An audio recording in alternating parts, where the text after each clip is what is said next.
I'm Evan Hammer. I founded Smart Host with these guys about a year ago, and we built a pricing engine for vacation rentals. And I'm not really going to talk about that. We're going to talk about real estate data, which is the underpinning of all this stuff and how terrible it is. So a quick definition, what's data? It's just a definition just for this talk. It's a representation or description of the real world, and typically it's based on knowing how the world actually works. And real estate data in particular is terrible. It shouldn't be surprising. For most of human history, all data was terrible. We used to think the world was flat. We had no clue how light worked. Most things that happened around the planet were a total surprise to us. But now we've come to expect more.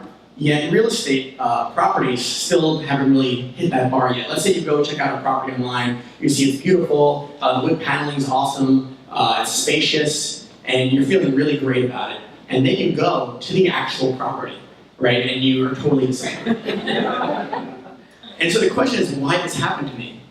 You've been a victim of terrible real estate data. That's really the problem here. And you're used to that not being a problem. Let's say you wanted, instead of an apartment, you wanted a yoga ball, right? You go to Amazon, you'd be like, oh, there's a blue yoga ball. It's a yoga ball, color, blue, size, 2 feet. You'd order it, and then you get a yoga ball. And you wouldn't be surprised at how terrible it was. And Amazon uses 2 types of trust to make that experience good for us. One is accurate data. That means a real perception of what the world's going to be like. So in this case, that's not a grape Jolly Rancher. It might be a watermelon, it might be a strawberry Jolly Rancher. It's something like a grape Jolly Rancher. That's been mislabeled. That's a common problem. And the other thing is consistency. Like the sun rising, we need to know what to expect and then actually get it repeatedly.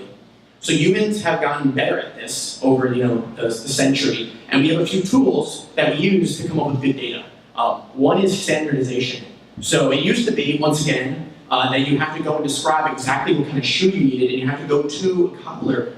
I think a cobbler is the name of a shoe maker. And to make it for you. Now there's standards, right? There's like the size of your foot, width and length. There's styles of shoes, right? You can have photos of those shoes. And we've created a model of what your foot is and what a shoe is to make that data easier for you to predict the future, for you to get your expectations met. And that's paired with another thing, it's consistency. And we use really brands and reputations around this. If you're relying on a person or a company or a government, right, you depend on their reputation and their brand so that you can get what you expect to get. So we have all these tools, but with real estate data, it isn't working out so well. And one of the reasons is, it's kind of obvious, but it's just hard to describe things. Like this place, like you have these crazy stairs, and you have a certain pattern on the roof, and you can try to describe this, but can you really ever do a great job of conveying that?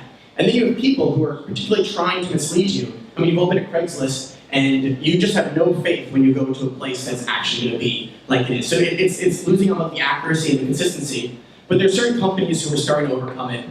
And we've seen in the vacation rental space, Airbnb, HomeAway, Flipkey, these companies have done actually a great job with brand. So when you go to one of their places, you made a decision online, you get there, and it's actually how you think it's going to be. Part of that is they depend on reviews. But the other part is they really depend on photos, which is great when a human being is looking at the photos, right? If you see a photo, you can visualize it.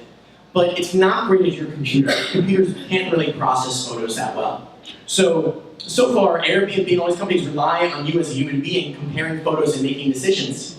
But what we'd love if there was a computational way to actually understand the underlying data, right? Understand that these are pairs and how they're different from each other. And you might say, okay, is that really a big deal? But once you can make not just one decision as a human, but millions of decisions as a computer, it really empowers you to understand what's different and similar about properties. So here's what I'm going to leave you with an example of, let's say we actually had good real estate data, what it would be like. So right now, if you want to search for an apartment, you put in a few characteristics, number of bedrooms, maybe location, and then you have thousands of results and none of them are really useful to you. But with good data, you wouldn't search for characteristics. You would say, hey, these are 3 or 4 addresses that I like. I've been to those places before in the real world. They're great. And we would be able to connect all those addresses to other apartments based on how similar they were. So instead of that terrible experience, you'd have a Google search where all the apartments that filtered up were things that you actually liked. So that's the reason why we should make real estate data less terrible.